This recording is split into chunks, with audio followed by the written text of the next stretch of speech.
When considering design ideas, landscape architects may use trees to articulate a variety of stylized spaces. Trees primarily act as different wall and roof types of outdoor rooms. Throughout the profession's history, a number of French terms have risen to best describe these uses. And American landscape architects still use these French terms today. In this video, I will highlight some of the primary vocabulary, French vocabulary for trees in landscape designs, and provide a few local places where you can see such designs in person.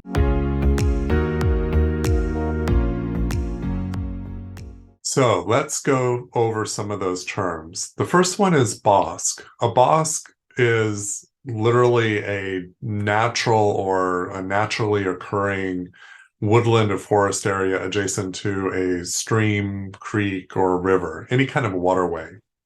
And I have seen landscape architects use this term to identify a feature of their design. And I think it might be at times incorrect. When we stylize a forest or a wooded area, particularly if it's not adjacent to any sort of water element or a natural water element, I think what it's more appropriately referenced as a bosquet. So a bosquet is a stylized forest or woodland. If you took an aerial view of it, it would have a very geometric shape, like a square or a rectangle or a circle. And quite often, the trees are spaced very evenly, be it 10, 15, 20, 30 feet on center to create a grid form. Now, at this moment, you might be thinking, isn't that an orchard? And technically, I guess an orchard would be a bosquet. But orchards are utilitarian. They produce fruit and other products that we use in an agrarian landscape, whereas a bosquet is more ornamental. It certainly has a function. You know, when you place trees on a grid and let them grow together, the canopy becomes a ceiling to the columns or tree trunks in that space. And it could be a very desirable, shady place to be in contrast to some adjacent open spaces that are hot and sunny. So that's a bosquet. As a side note, you may see some people refer to, or some designers refer to, a bosco, and that's also appropriate. That's just the Italian term for a bosquet.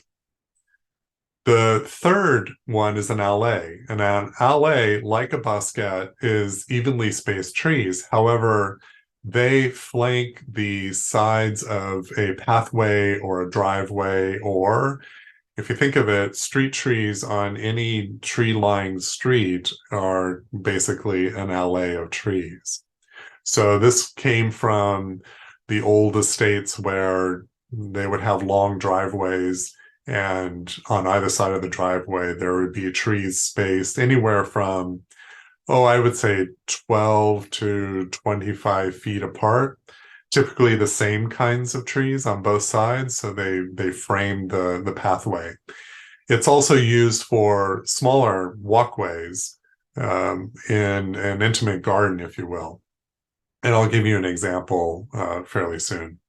So bosque, bosquet, and allée refer to the layout of trees that create a certain design effect. There are three additional French terms that also relate to design effect, but this is for a pruning practice, not the way the trees are laid out in a landscape. The first is espalier. So an espalier is a tree that is planted right up against a wall or a fence or some other vertical element, and all the branches that are protruding away from that surface are pruned off. So basically, you're getting a two-dimensional view of this tree where only horizontal and vertical branches are allowed to retain, allowed to remain.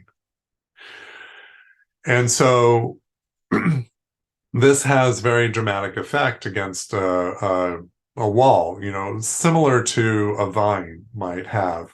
And if it's a fruit tree like an apple or a pear, then you also have the additional benefit of producing fruit in a very limited space. There's another term for a similar practice, and that's pleaching. And pleaching, I guess, is the English variation of plechia, or, excuse me, plechier. I hope somebody can correct me on that. But anyway, the form of pleaching is to allow the tree to have a freestanding trunk, just like any tree in the landscape. But the canopy is pruned two-dimensionally, similar to the espalier. So what you'll have is a tree trunk, and then above the tree trunk, you'll have this odd, like, as I said, two-dimensional form of a tree without any branches protruding away from that form.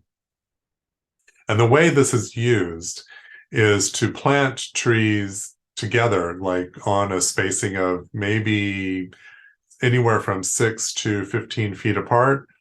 I think more on the narrow side. And the most common I've seen in Europe is to plant them in a square so that you essentially create a hedge, but the hedge is floating on top of this trunk or these trunks. Very interesting design. You can walk through it. You can identify, be in an identifiable space that's separate from anything on the outside. But I can see this used in a way where we're trying to screen out a view, maybe above a fence. So this is the American designer in me speaking of small spaces between houses where these trees could be planted, very close together, and then trim out all the lower branching and then create the pleaching effect above the fence so that you're increasing the volume of the screen from the adjacent view that maybe needs to be blocked. Unlike espaliers that have that have support from a wall, pleaching does not. Typically, what I've seen is a metal support system, kind of like staking and cabling, that trains the tree along a particular form. And eventually, either that support is removed, or honestly, I've seen it where the trees grow into it, so it's no longer visible. And so it has the appearance of being freestanding when it's been trained against some sort of structure.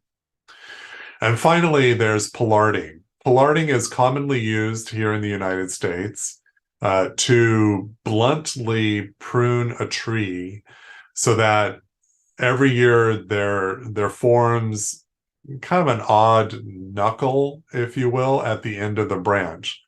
So basically the branches are very abruptly pruned. And this needs to be done every year.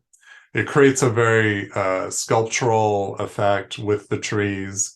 It reduces cleanup maintenance if you were to allow the tree to grow to full size, but it really doesn't contribute to a canopy other than the immediate shade underneath it. Incidentally, in the American South, this practice is referred to as knuckling, which is commonly done with crepe myrtles, but as an arborist, I can't really support that because, one, crepe myrtles don't tend to get very large, so there doesn't seem to be a need. The practice is usually used with platanus or sycamores or London plane trees because they seem to tolerate the most. That said, if the pollarding or the espalier, the pleaching stops, then these trees are going to have very concerning branching because it'll keep growing and cause weak links in the branching, even some splitting I have seen before. So, where can you see some of these things in Northern California? Well, the first place I think of is the Filoli Estate, which is a National Trust site in Woodside, California. They have a bosque, a natural bosque, in that they have an open space where the local forest has grown, and I believe there's a creek, although I don't think that the creek has water in it all year round. This might be, I'm recording this in spring, so there's probably water flowing, and this would be a good time to see it. But essentially, if you have ever been to a woodland or a forest that is next to water, you've been in a bosque. But the other things that Filoli has that you can see are orchards, but also there are a number of pollarded trees. I believe that there are some pleached trees as well, and certainly some espaliers. There, I don't know if there are any bosquets. If anybody wants to correct me on that, I suppose, well, no, they have a number of olive trees, but that too is an orchard. So I'm not familiar with any bosquet at Filoli. Where you can find a bosquet is at the what is it? The Golden Gate Park. At Golden Gate Park at the amphitheater is a bosquet of pollarded London plane trees. So you get 2 for 1 there, both the bosquet and the pollarding. And I believe City Hall in San Francisco has a similar element. So you have several places to go, and an allée. Well, any street aligned with trees will be your alley. But if you want to see some unusual ones, I would drive along University Avenue towards Stanford, and once you reach Stanford, it becomes Palm Drive, and Palm Drive is literally a palm alley that takes you into the campus. And the other one, also in Palo Alto, is at the Gamble House. I think it's Elizabeth Gamble House there in Palo Alto, which has a garden, and in the garden there is an alley on either side of a pathway, and I believe they use crab apples. It's very small. The garden itself is a pleasant place to go, so I encourage you to visit.